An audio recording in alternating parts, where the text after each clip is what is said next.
Good morning everybody, and welcome back to a tutorial video here on the channel, where today we're going to be making my beautiful LEGO Bulborb from Pikmin 1, 2 and 3 here on the channel. Now this design is obviously inspired by the ideas designer who made the Garden of Hope set that got some support and ideas. However, he has been heavily modified internally due to the lack of instructions, so I am going to count as my own design. Therefore I feel no shame in crediting that person, but then also showing you how to make this guy today. So we're going to break it down step by step. I'll talk you through all the pieces we need, as well as the best way to build our Bulborb here, and we'll get straight into it.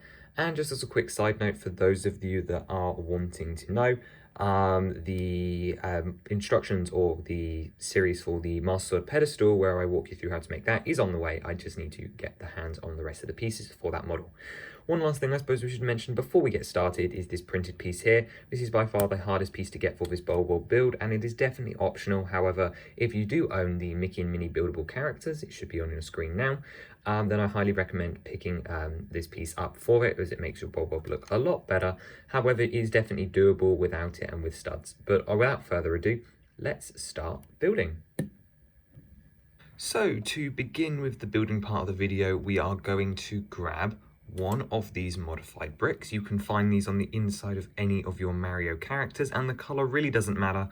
I've chosen black here to be more discreet. There are a couple, of course, gaps where you may be able to see this piece, but this is the 1x2 2/3 brick with studs on 1, 2, 3, 4 sides. And obviously you could make this up of any combination, but you do need all of the studs that are present here. And the first thing we're going to do is we're going to take the side with no studs, and we're going to put a 1x4 red plate on it like this, so that on the studless side this is flush and it's going on the middle 2 studs. And we can turn this upright, and we're going to put 2 1x2 red plates on there, so you should have something that looks a bit like this, followed by a 1x2 red modified brick with 2 studs on it. So this looks like this.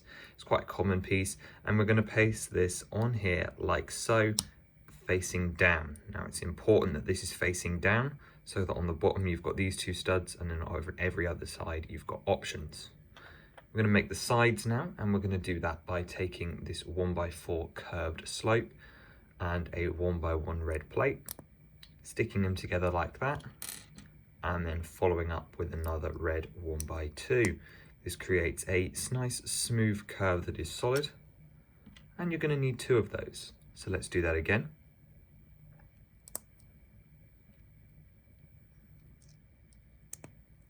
Okay, now we've got 2 of those. We can stick them on the sides to create this nice curved looking shape. So you have something that looks a bit like this, with these 2 studs on the bottom, these 2 studs, and this is actually the back of our Bulborb. We're going to put this to the side for now, and we're going to grab another 1x4 red plate.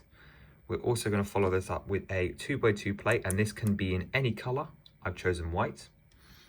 And then another 2 red 1x2 plates, which we're going to stick on top of our 1x4 like so. We're then going to grab some 1x2 cheese slopes, which obviously could be 1x1s if you're running short of pieces. And we're going to put these guys sloping towards the middle on each side of the red plates. You should have something that looks like this. We're then going to grab a 1x2 modified plate with hinge, and again this can be exchanged for other suitable pieces. And then a 1x2 red plate that goes on top. We're then going to grab our printed element. Now, as I mentioned earlier, this doesn't have to be printed, and you could probably find a way to do this with studs, but if you own the Mickey and Minnie buildable characters or another similar looking piece, I would definitely recommend using it, as it works perfectly for the Bulborb. You also need one of these or an equivalent version. You could use the 2 1x3 slope pieces and so on, but I haven't, and I'm going to attach this underneath. So you should have something that looks like this. So I just put this on the underside, and then this should nicely just slot in there.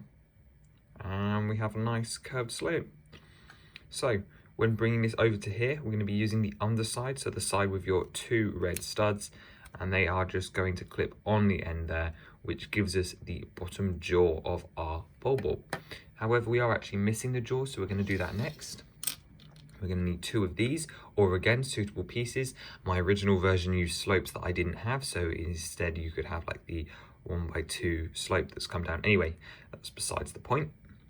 We're then going to grab 2 of these clip elements here, the ones with the vertical clip on them, any of the variants of those, and we're going to stick them on like so, so that if we hold up our 2 halves of the jaw together, we get a whole picture. Now we need to stick those together, and we're going to do that with one of these. This is a 2x2 tan slope. And there we have a jaw.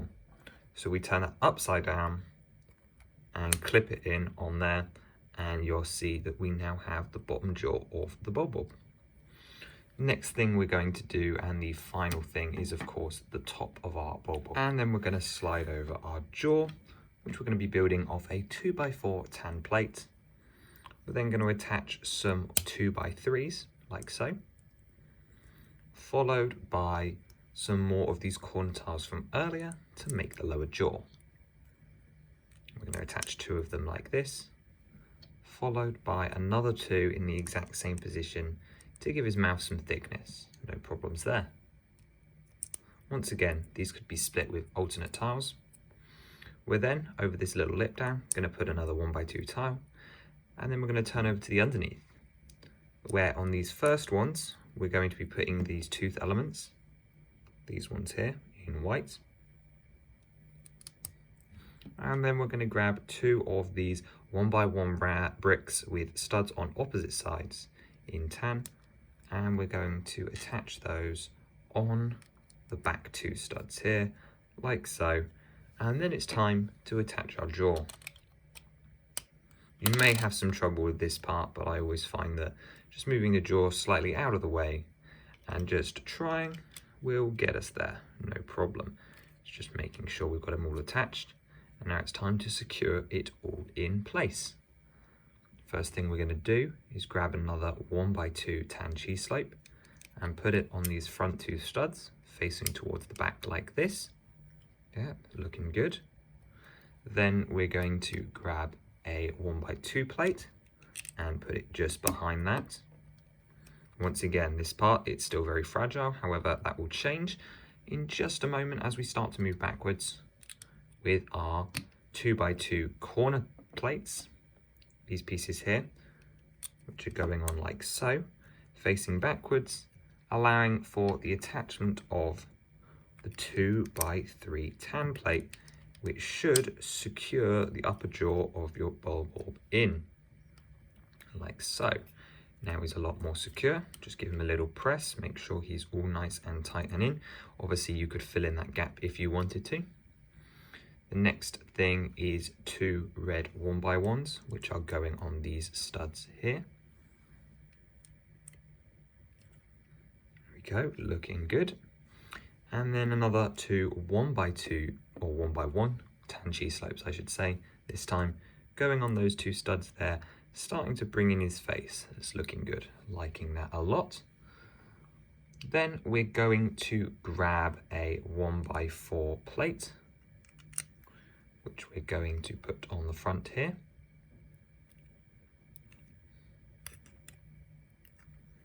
There we go.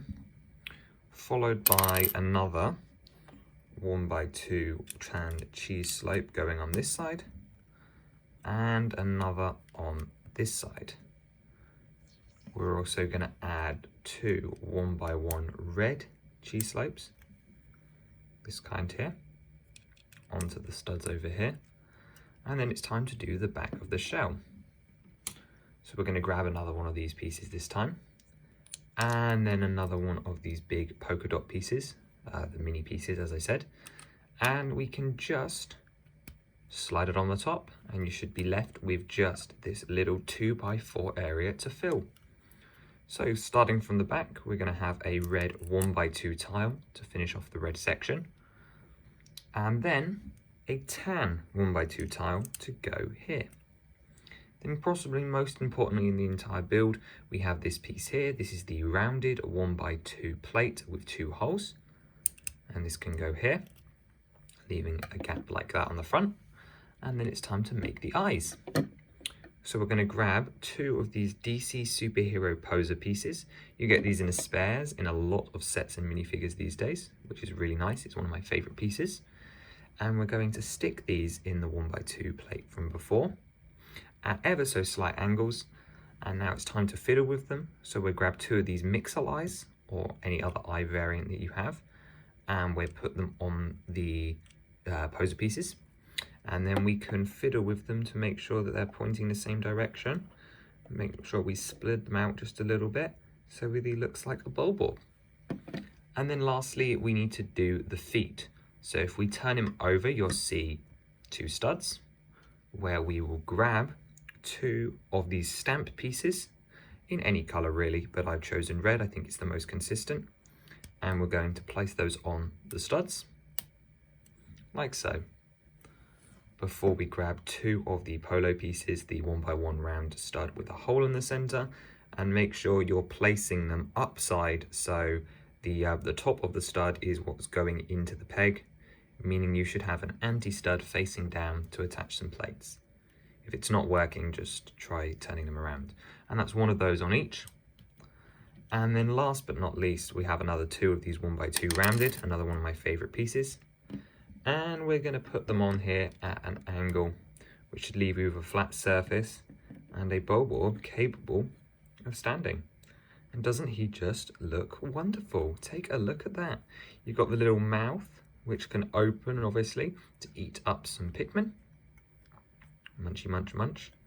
As well as the eyes on the top, which look great at this angle. He's all nice and smooth with a couple of studs to show he's a LEGO model. The printed piece really does add a lot, actually. I really do think it does. And I can't believe that he can actually stand. I really wasn't expecting that. Look at him spin. He still might be a bit top heavy. Anyway, I hope you enjoyed this tutorial and that some of you may attempt this at home. I realise that unlike the clown car that we did previously on the channel, this one is a bit more specialised. It requires a couple more interesting pieces, and really to make it look good it does require at least 1 of these. However, I hope this is of value to someone, and I'd love to hear about your Bulborbs in the comments below. Are there any other enemies from Pikmin you want me to see do? And I am aware that lots of you want a tutorial for my Master Sword pedestal, and that is of course coming very soon. I just need to finish ordering the pieces and then I can, well, start building it. But these things take time, so consider subscribing and, well, stick around, and I will see you next time. Bye-bye.